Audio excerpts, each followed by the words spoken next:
Hi friends, ಪ್ರಭಾಪರ ರೆಸಿಪಿಗೆ ಸ್ವಾಗತ.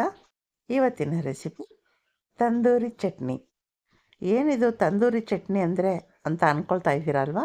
ಇದು tandoori chicken ಜೊತೆಗೆ ತಿನ್ನೋಂಥ ಚಟ್ನಿ. ಚಿಕನ್ ಕಬಾಬು, ತಂದೂರಿ ಹಾಗೆ ಡ್ರೈ ಆಗಿರೋಂಥ ಎಲ್ಲ ಚಿಕನ್ ರೆಸಿಪಿಗಳ ಜೊತೆಗೆ ತಿನ್ನೋಕ್ಕೆ ತುಂಬ ರುಚಿಯಾಗಿರುತ್ತೆ. ರೆಸಿಪಿ ಶುರು ಮಾಡೋಕ್ಕೆ ಮುಂಚೆ ಯಾರೆಲ್ಲ ಸಬ್ಸ್ಕ್ರೈಬ್ ಮಾಡ್ದೆ ನನ್ನ ಚಾನೆಲ್ ನೋಡ್ತಾ ಇದ್ದೀರಾ ಎಲ್ಲ ದಯವಿಟ್ಟು ಸಬ್ಸ್ಕ್ರೈಬ್ ಮಾಡ್ಕೊಳ್ಳಿ ಅಂತ ಕೇಳ್ಕೊತಾ ಇದ್ದೀನಿ. ಮೊದಲಿಗೆ ನಾನಿಲ್ಲಿ ಒಂದು ಪ್ಲೇಟ್ ಇಟ್ಕೊಂಡಿದ್ದೀನಿ. ಆ ಪ್ಲೇಟಲ್ಲಿ ಒಂದು ಹಿಡಿಯಷ್ಟಾಗೋಷ್ಟು ಕೊತ್ತಂಬರಿ ಸೊಪ್ಪು ಚೆನ್ನಾಗಿ ತೊಳೆದು ತೆಗೆದಿಟ್ಕೊಂಡಿದ್ದೀನಿ.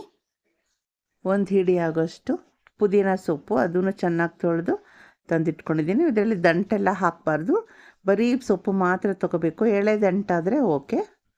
ಉಳಿದೆಲ್ಲ ಐಟಮ್ನ ಮಿಕ್ಸಿಗೆ ಜಾರ್ಗೆ ಹಾಕ್ತಾನೆ ಹಾಗೆ ತೋರಿಸ್ತೀನಿ.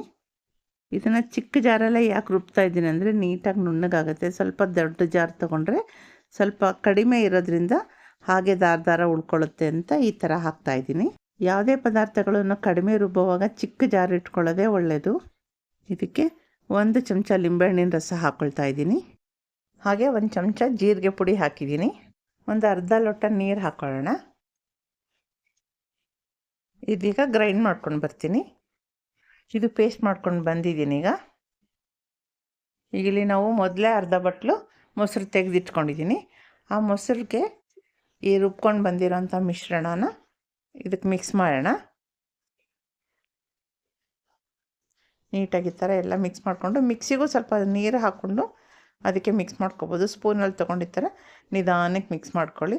ಸ್ವಲ್ಪ ಉಪ್ಪಿನ ಪುಡಿ ಹಾಕ್ಕೊಳ್ಳೋಣ. ಹಾಗೆಯೇ ಫ್ರೆಂಡ್ಸ್, ನಿಮಗೆ ಗಟ್ಟಿಯಾಗಿ ಚಟ್ನಿ ಥರ ಬೇಕು ಅನ್ನೋಂಗಿದ್ರೆ ನೀರು ಮಿಕ್ಸ್ ಮಾಡೋದು ಬೇಡ.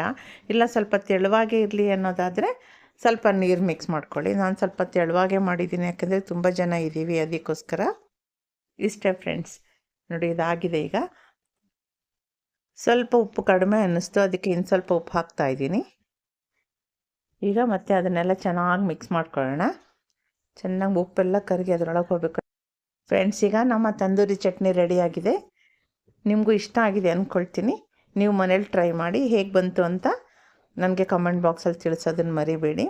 ಇದೇ ರೀತಿ ಈಸಿ ರೆಸಿಪೀಸ್ಗೆ ನನ್ನ ಚಾನಲ್ನ ಫಾಲೋ ಮಾಡೋದನ್ನು ಮರಿಬೇಡಿ. Thank you friends. Thank you for watching.